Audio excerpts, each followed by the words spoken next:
আরে জমিনের কাগজপত্র নিয়েই তো আমার খেলা। মোড়ল গো ভেজাল জমি যদি আমি পাই, আমি যে কি করুম। এবার কিন্তু সোহাগ চাকরি পেয়ে গেল ভূমি অফিসে।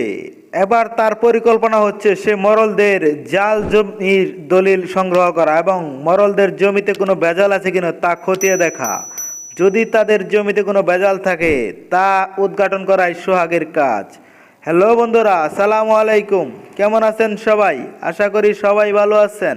তো বন্ধুরা, নতুন আরও একটি ভিডিওতে আপনাদের সবাইকে স্বাগতম। ইতিমধ্যে আপনারা ধনী গরিবের লড়াই নাটকের ৭১ নম্বর পর্ব দেখে ফেলেছেন। আপনারা কারা কারা ৭১ নম্বর পর্ব দেখেছেন অবশ্যই কমেন্ট করবেন। আর যারা ৭১ নম্বর পর্ব দেখে ফেলেছেন তারা অধীর আগ্রহ অপেক্ষায় আছেন পরবর্তী ৭২ নম্বর পর্বটি কবে আসবে এবং কি করলে সবার আগে দেখতে পাবেন, সমস্ত কিছু জেনে দেবো আজকের এই ছোট্ট ২ মিনিটের ভিডিওটিতে। তাই সম্পূর্ণ ভিডিওটি দেখতে থাকুন কোনো রকম স্কিপ করা ছাড়া।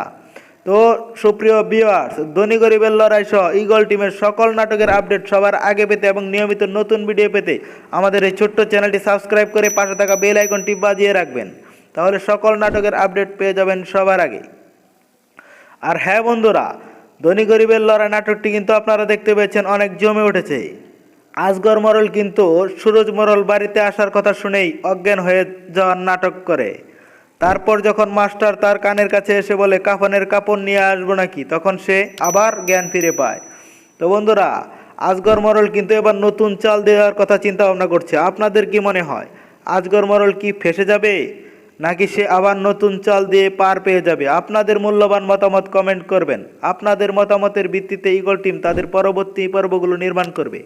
ধনী গরিবের লড়াই নাটকের পরবর্তী ৭২ নম্বর পর্বটি আসতে চলেছে আগামী ৪ তারিখ বিকেল ৩টার সময় ইগল ড্রামা সিরিজ ইউটিউব চ্যানেলে।